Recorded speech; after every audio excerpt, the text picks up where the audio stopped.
অবশ্যই অনেক অনেক শুভকামনা, কারণ আমাদের মেগাস্টার শাকিব খান মানেই অনেক ধামাকা, যেটা কিনা আমরা বরাবরই দেখেছি সবসময়, কারণ এত বছর ধরে উনি ইন্ডাস্ট্রি রুল করছে। আমি তো অলওয়েজ বলি যে আমাদের বাংলা ফিল্ম ইন্ডাস্ট্রি যদি কোনো ইউনিভার্সিটি হয়, he is the principal of that university. So principal আমাদের প্রিন্স, আমাদের মেগাস্টারের যখন মুভি আসে সবার মধ্যে অন্যরকম উন্মাদনা কাজ করে, আমরা সবাই অনেক এক্সাইটেড থাকি। সো ইনশাআল্লাহ প্রিন্সের ক্ষেত্রেও ব্যতিক্রম। অনেক দর্শক কমেন্টস করে আপনাদের জুটিটা আর দেখা যায় না কেন, সাকিব বুবলি।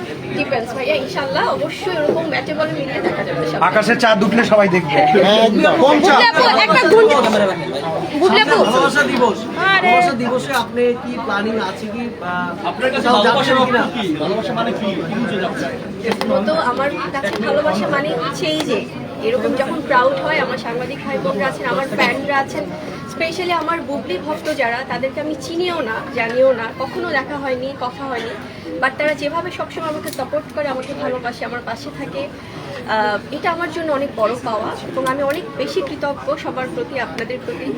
আর ভালোবাসা মানে এটা তো আসলে মানেটা বলাটা খুব ডিফিকাল্ট, বাট কয়েকটা শব্দে বললে আমি বলবো যে ভালোবাসা মানে হচ্ছে সম্মান, বিশ্বাস, আস্থা, আর হচ্ছে যে স্যাক্রিফাইস, কম্প্রোমাইজ, এই ব্যাপারগুলো নিয়েই আসলে ভালোবাসা। আর সবাইকে happy Valentine's day in advance, কারণ আমরা জানি না আবার কখন কবে দেখা হবে, খুব দ্রুত দেখা হতে পারে, আবার হয়তো বা দেখা যাবে যে কিছুদিন পরে, কারণ যেহেতু রোজার সামনে, ইলেকশন সামনে। সর্বনে সবাই আপনারা সেফ থাকবেন, ভালো থাকবেন, কারণ আপনাদেরকে অনেক নিউজ কভারেজ করতে হয়। সো সবার আগে নিজেদের নিরাপত্তা আসলে।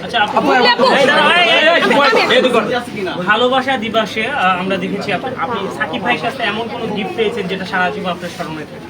এটা এই অল্প সময় বলা সম্ভব না, কারণ এত বছরের পরিবার, এত বছরের একটা সম্পর্ক, তো সেখান থেকে অনেক অনেক স্মৃতি আছে, অনেক অনেক সুন্দর সুন্দর মেমোরিজ আছে। এবং আর গিফট তো এটা তো খুব আপেক্ষিক, আসলে গিফট তো অনেক কিছুই গিফট দেওয়া নেওয়া হয়, তবে ওরকম স্পেশাল মোমেন্টস অনেক আছে।